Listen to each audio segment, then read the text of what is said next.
నమస్తే, మీరు చూస్తుంది యువతరంగం. ఇది సమాజ అంతరంగం. నేను మీ సిద్ధుగౌడ్. ఆషాఢం అదిరింది. నిజంగా అమ్మ దయతో హైదరాబాద్ నగరం ఆషాఢం బోనాలతో చాలా అందంగా ముస్తాబయింది. ఆషాఢ బోనాలతో అందమైనటువంటి పాటలు వినిపించినాయి. ఆషాఢ బోనాలతో అమ్మవారి యొక్క ఆరాధన నిత్యం కనిపించింది. ఒక్క మాటలో చెప్పాలంటే ఆషాఢం అదిరింది. అమ్మ కటాక్షం కోసం తొలి బోనం గోల్కొండ జగదాంబ అంబికకు ఎక్కించగా తర్వాత వచ్చినటువంటి బల్కంపేట ఎల్లమ్మ కళ్యాణమే కానివ్వండి, అదేవిధంగా ఉజ్జయిని మాంకాళి బోనాలే కానివ్వండి, తర్వాత సింహవాహిని లాల్ దర్వాజా అమ్మవారి బోనాలే కానివ్వండి, మొత్తానికి ఆషాఢంలో ఎక్కడ చూసినా బోనాల సందడి కనిపించింది. ఎక్కడ చూసినా అమ్మవారి పాటలే వినిపించాయి. ఎక్కడ చూసినా శివసత్తుల పూనకాలే కనిపించాయి. ఎక్కడ చూసినా ఆ పోతురాజుల విన్యాసాలే కనిపించినాయి. నిజంగా ఆషాఢంలో అమ్మవారిని కొలచడం సాంప్రదాయం. ఆషాఢంలో అమ్మవారికి బోనాలను నైవేద్యంగా ఇవ్వడం సాంప్రదాయం.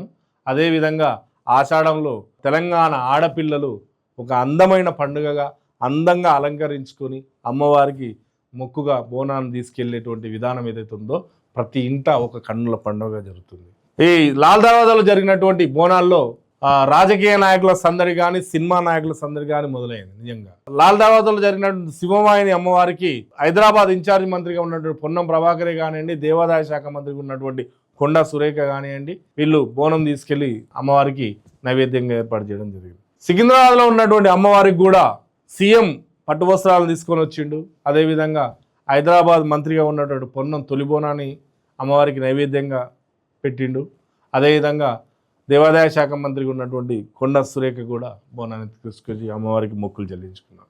లాల్ దర్వాజాలో సినీ నాయకుడు విజయ్ దేవరకొండ కానీ అతని తమ్ముడు కానీ వాళ్ళు వచ్చి అక్కడ ప్రత్యేక ఆకర్షణగా నిలిచారు. అదేవిధంగా బోరబండలో సినీ నటి విజయశాంతి, రాజకీయంగా ఎమ్మెల్సీ ఉన్నటువంటి విజయశాంతి ఎక్కడ బోనం ఎత్తింది. భాగ్యనగర్ చార్మినార్ దగ్గర ఉన్నటువంటి అమ్మవారికి టీఆర్ఎస్ నాయకులు, బీజేపీ నాయకులు వీళ్ళందరూ కూడా వెళ్ళి అక్కడ మొక్కులు చెల్లించుకోవడం జరిగింది. మొత్తంగా చూస్తే ఆషాఢ మాసం రాజకీయ నాయకులు అమ్మవారి గుడులను దర్శించుకొని అమ్మవారి మొక్కులు చెల్లించుకొని అమ్మవారి దీవెనలు పొందేందుకు పోటీ పడ్డారు. అదేవిధంగా తెలంగాణ ప్రజలు, ముఖ్యంగా హైదరాబాద్ నగరంలో ఉన్నటువంటి ప్రజలు ఎవరైతే ఉన్నారో వాళ్ళందరూ కూడా బోనాల పండుగను కన్నుల పండుగగా ఏర్పాటు చేసుకొని నిర్వహించుకున్నారు. అమ్మవారికి బోనాలను మొక్కులుగా చెల్లించుకున్నారు.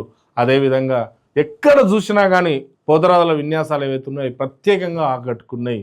అదేవిధంగా ఘటం ఊరేగింపే కానివ్వండి, అసలు నగరంలో సందడి అంతా ఇంతగా చాలా గొప్పగా సాగింది.